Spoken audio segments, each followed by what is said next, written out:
never easy on the road. I think that more than anything, when you go on the road, you got to really kind of play together. You got to play complementary football.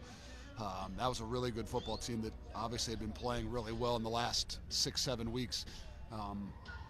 We came in here knowing that there was going to be a battle and a fight, and I give a lot of credit to our guys. They people would say, "Oh, are they thinking ahead? Are they looking ahead? Or you guys?" No, they don't. And all the talk, all the different things have been said all year long, whether they're positive or negative. They've been able to block them out and continue to push forward and find ways to play their best ball at the end of the year. Obviously a lot at stake, but how much were you talking about if we win this game, we get to stay home there? We didn't talk. I think everybody understood. It was like one of those you understood things. We never said that, hey, we're in the championship game, because our one objective, our one goal is to play for championships. And even though you had it locked up that you were going to play in the championship game, we knew there were still more things at stake. And that's great when you got a mature group that you don't have to kind of go over every little thing that you have to do and what's going on. You trust them that they are enjoying it, but also that they understand that there's a lot, too much is given, much more is expected, and they got to keep it going. 3 straight total appearances for your squad. How big is that as you continue to build this program? Well, that's like I said, when we walked in the door, that's what we said we had to do. We had to play for championships, and our goals don't change. A lot of people would say, well, you got this, that, and the other thing that's still out there, an opportunity and a chance. And I said, we don't talk about that. We talk about playing for championships. And if you put yourself in a position to play for championships, a lot of other things can happen. And I think that no matter what it looks like pregame or early in the year, no matter what it looks like, it doesn't matter.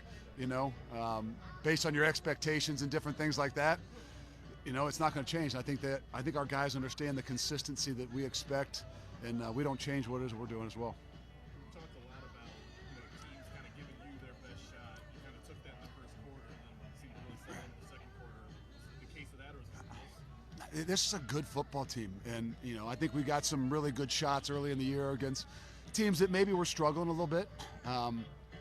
But I give Coach credit here that these guys have done a really good job. I know they lost their first 2 games, but since then they've played really well, and both offensively and defensively. And no, I do think, but I know they were going to be fired up because their senior night. You got a team coming in here that's playing in the championship, and put it to them a little bit last year. So I knew there was, we were going to get their best shot, and out of respect for us, we did. We got their best shot. It was a weird fourth quarter, but so many players on the defensive side made plays tonight. Just talk about that defensive performance. They did a really good job, and I don't know where to start. No, I do know where to start. I'll start with Curtis Brooks and Marcus Brown at the nose guard position. We really challenged them all week that this is a team, if they rush the football well, they're really tough to stop. Everybody knows they can throw the football, and what Holton Ahlers has done, and 10,000 yards in his career here. But when they can run the football, it makes them really, really difficult to stop. And I thought from where I stood that those 2 guys controlled the line of scrimmage in particular, didn't give them much of any opportunity to run the football.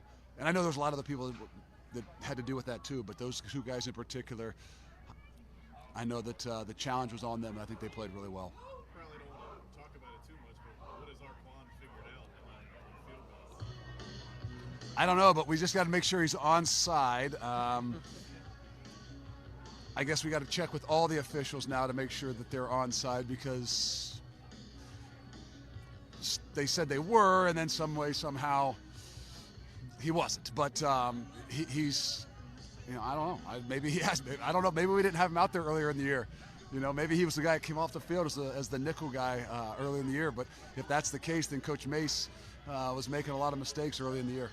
Speaking of that play, Sauce had a big super score. How blessed you by keeping him engaged mentally after being lulled to sleep up there. He had a lot of action tonight. He did. He had a lot of action tonight, and he had a lot of opportunities. He played well. It's great to see him get an opportunity to bang the drum, and it wasn't a pick six, but it was a scoop and score that I'm not sure we've had one of those in quite a while. Well, I guess a scoop and 2 we had a couple years ago with Kobe against Temple, but it was at a big part of the game too that we needed to find a way to get some momentum back, and they did. Miz set a few more career records, conference and program history. How do you keep that from feeling commonplace, not just for like the team and for him and for the fan base too. All you got to do is walk in there, and he doesn't feel like he broke some records tonight. He's I don't know, and that's him. That's why he is what he is, because I had to grab him and say, make sure you got a smile on your face, you know. And I got guys that grab me and say that to me at times too.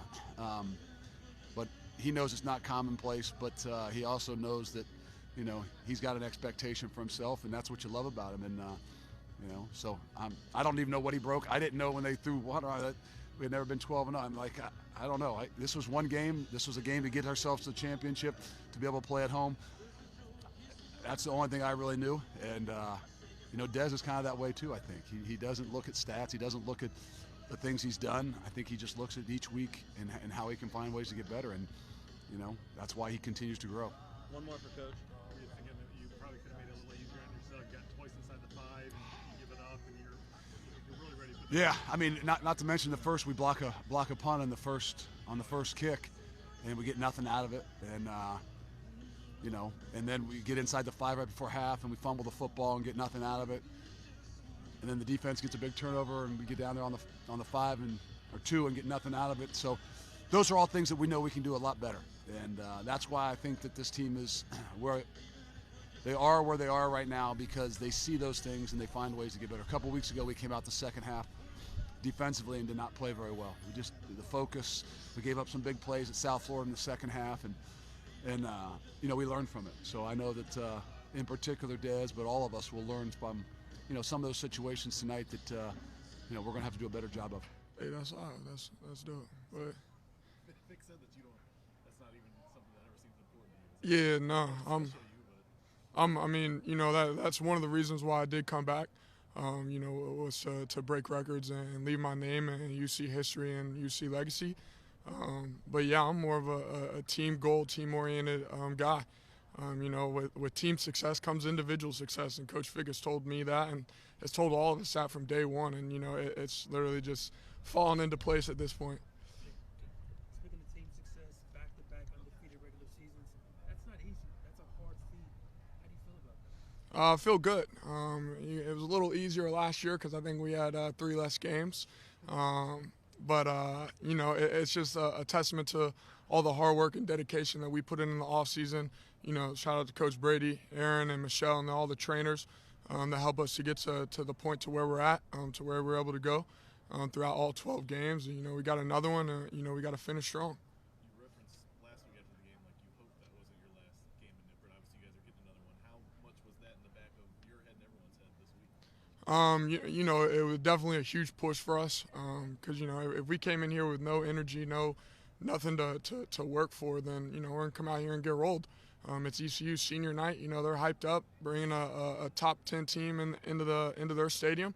You know, their fans were loud, fans were packed. I think it's the most fans I've seen here since I've played here.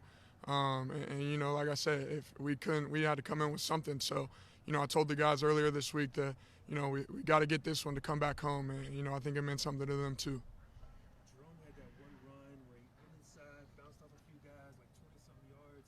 Is it safe to say that Jerome Ford is back and healthy? Yeah, I would say so. You know, I think sometimes he still is a little hesitant on some things, but you know, once he hits the holes and gets going, you know, it's a tough guy to stop.